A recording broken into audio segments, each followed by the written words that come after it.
Upgrade cell sites to Ethernet and TDM fiber backhaul, enhance service offerings, and save time and money with Pulsecom's Cell Site Snap-in Kit, the CSSI. With a CSSI, there's no need to pour new pads, install new cabinets, or move demarcs.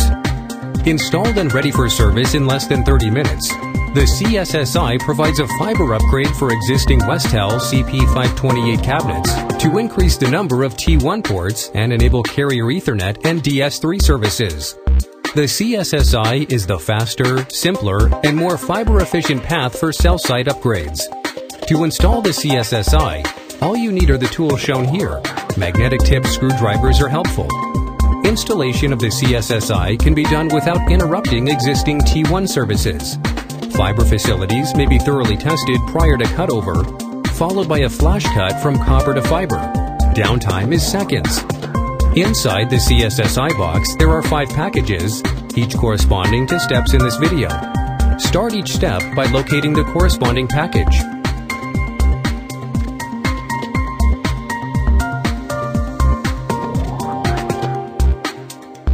First, remove the screws at the top of the CP528 customer protection area and replace with the 2 1/2-inch male-to-male standoffs. Next, mount the drop side protector assembly by temporarily installing the 7/8-inch female-to-female standoffs, being sure not to over-tighten. You will return to this area at the time of the flash cut. Route the ground wire down the right side behind the CP528 metal bracket and attach the copper lug to the bottom ground plate using the supplied nut. Next, ensure the existing 5-pin lightning protectors are the proper type. To finish this step, install the 8 supplied 5-pin lightning protectors in the new drop side protector assembly, leaving the 2 left positions empty. To begin step 2, remove the screws at the bottom of the CP528 demarc panel and replace with the supplied 2 5/8-inch male-to-female standoffs. Next, connect the cable from the new drop side protector panel to rear of the new demarc plate, being sure to match each plug to its numeric counterpart on the bulkhead. For example, the plug labeled P9 snaps into the CKT9 slot and so on. Now carefully line up the new demarc plate with the standoffs and attach using the supplied thumb screws. Be sure to maintain the proper bend radius of the existing cable as the assembly is installed. If possible, use the optional 1 1/2-inch male-to-female standoff to secure the top right corner of the new demarc plate if the CP528 has a threaded flange at this location. To begin step 3, look at the way the backplane extends below the CP528 card cage at the rear of the cabinet. Note the ribbon cable connection. When installed, the backplate of the new fan assembly will fit above the ribbon cable connector. Unpack the fan assembly and gently slide into the slot below the card cage. Once in place, coax it into its final position by angling the front of fan board down slightly and applying pressure until it snaps in behind the lip of the card cage. To complete step 4, locate the fan power board. Position it with the arrow pointing up and slide the board into an unused slot of the card cage. Finally, plug its cable into the fan assembly socket. To install the fiber management kit, replace the screw at the bottom right of the CP528 network protection area with a supplied standoff. Next, line up and secure the fiber management spool using the supplied thumb screw. Before proceeding any further, be sure to affix the supplied CSSI functional diagram label as shown for future reference.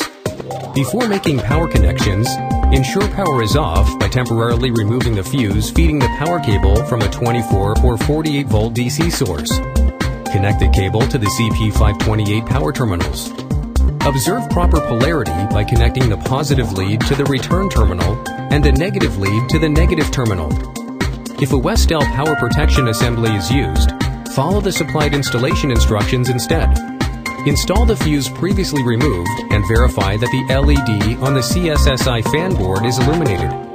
Next, install a Pulsecom DS1, DS3, and/or Ethernet plugin and provision service. This example demonstrates the installation of the 12DS1-03-12D1D plugin. Carrier Ethernet and DS3 installations are similar. Refer to their practices for more information. Verify that the unit indicator is green. Next, connect the facility fiber. Then test the new optically fed DS1 circuits. The optional PulseCom T1 Bob test access unit simplifies this process. Finally, plug the ribbon cable to the front panel. Once all of the previous steps are completed, you are ready to perform the flash cut, which will interrupt service temporarily. To begin this process, temporarily remove CSSI drop side protector assembly to gain access to the ribbon cable connection underneath. Detach the existing CP528 ribbon cable by gently rocking the ribbon cable connector. Service has now been cut. Immediately plug in the ribbon cable coming from the CSSI drop side protector assembly. As soon as the ribbon cable is replaced, service will be restored and carried over fiber. CSSI installation is now complete. For more information, see the CSSI product manual or contact PulseCom technical support at 1-800-841-1005. Thank you for installing the CSSI, a fast, effective, and flexible DS1, DS3, and carrier Ethernet fiber upgrade.